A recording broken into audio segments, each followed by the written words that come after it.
আজকের রান্নাটি মায়ের শেখানো রান্না। আম্মুকে কল করে জানতে চাইলাম কিভাবে রান্না করব। তারপরে আম্মু বলে দেওয়ার পর ঝটপট সবকিছু রেডি করে চলে এলাম রান্নার ঘরে। বাড়িতে আম্মুর কাছে সবকিছুই খাওয়া হতো কম বেশি। এখানে শহরে এসে নিজের মতো রান্না করে খেতে গিয়ে শাপলা দিয়ে তরকারি রান্না খাওয়াটাই ভুলে গিয়েছি। আজ আপনাদের ভাইয়া বাজার থেকে এনেছিল বেলে মাছ। পথে আসতে গিয়ে দেখেছিলাম শাপলা, নিয়ে এলাম শাপলা। এবার দুইটাকে মিক্স করে একটি পাতলা পাতলা উপকারী ঝোল রান্না করব। আপনারাও হয়তো এভাবে শাপলার তরকারি খেয়ে থাকেন।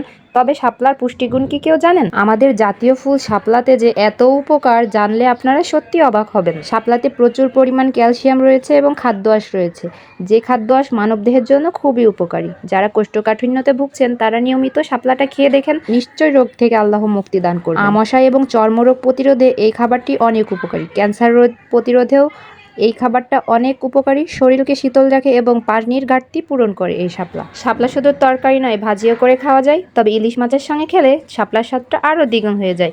জাতীয় মাছ এবং জাতীয় ফুল মিলেমিশে একাকার। আপনারাও ট্রাই করে দেখেন বাসায়, অনেক মজা পাবেন। আমি যদিও রান্নাটা আম্মুর থেকে জিজ্ঞাসা করে করেছি, তবে মায়ের মতো স্বাদটা আর আমার তরকারিতে আসে নাই। আজ কয়েকটি উপকারের কথা শেয়ার করলাম, অন্যদিন আর বাকিগুলা করব। আমার রান্নাটা এর মধ্যেই শেষ হয়ে গিয়েছে। এবার একটি পাত্রে ঢেলে নিচ্ছি। দেখুন কালারটা মাশাআল্লাহ সুন্দর এসেছিল। আমি তরকারিতে পাতলা পাতলা ঝোল রেখেছি, কারণ আমার শাপলার তরকারিতে একটু পাতলা ঝোল খেতেই ভালো লাগে। আপনারা চাইলে তরকারির ঝোলটা আর একটু শুকিয়ে নিতে পারেন। সকলে ভালো থাকবেন, আমাদের জন্য দোয়া করবেন। আল্লাহ হাফেজ।